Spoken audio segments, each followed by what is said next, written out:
In 2015, pursuant to a federal lawsuit, Nunez versus the City of New York, which was a class action lawsuit brought by a group of inmates in custody on Rikers Island who alleged constitutional violations. Pursuant to that settlement, the judge appointed a federal monitor to oversee Rikers Island. Now, that federal monitor has been in place for 7 years now. Every 6 months, he writes a report, a scathing report, where he scapegoats correction officers and rebukes uniformed staff. Now, today, that federal monitor and his team wrote a letter to the United States District Court judge, and they said that the City of New York has or is going to adopt the recommendation of the monitoring team that effective immediately, wardens will be hired from outside the department. Now, up until today, the administrative code of the City of New York required that wardens be hired within the ranks. But the federal monitor thinks that that's the reason why there's lack of compliance with the consent decrees pursuant to the settlement, and wants to have wardens from outside be brought in. For 7 years now, he's been blaming everybody and everything for the chaos and dysfunction and violence on Rikers Island. The only ones who were not blamed were the inmates and him and his team. But everybody else was blamed for all of this chaos and dysfunction. Now, let me tell you this. In 2008, there were 19 slashings and stabbings for the entire year with an inmate population of about 12,000.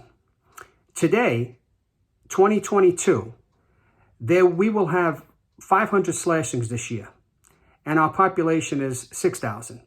Last year in 2021, there were 419 slashings and stabbings with a population of 5,000. So in effect, since 2015 to now, 2022, every year, violence has gone up. So what has Steve Martin done about that? He has made recommendation after recommendation after recommendation, and every year things have gotten worse and worse and worse. The only people benefiting by this chaos and dysfunction on Rikers Island is Steve Martin and the monitoring team. I submit to you that they probably have earned over $10 million since 2015 that they've been appointed to monitor Rikers Island. No one else benefits from this chaos, this dysfunction, and this violence. Clearly, the officers do not benefit. Those incarcerated do not benefit. They are scared to death because we have lost control of the jails. As a result, we are unable to protect anybody, whether you're employee or whether you're incarcerated there. And the reason why we can't protect anybody is because the city and the department has relinquished all its legal authority.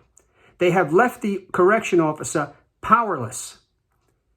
And because of that void in the power, the inmate gangs fill that void. And now, and for the past several years, the inmate gangs are the de facto power in the jails. So if you want to reduce the violence, you have to regain control of these jails. The city has legal authority. The city has an obligation. They must keep people safe in the jails. And if you do not have control of these jails, you're not going to be able to keep people safe. And removing uniformed wardens is not the solution. That is nothing more than a distraction. Because Steve Martin and the monitoring team have been at this job for 7 years now. And every single year, things have gotten worse and worse. You want to solve this problem? Get to the root cause of the problem. The root cause of the problem is that the department has lost control. When you lose control, you cannot keep anybody safe. So regain control,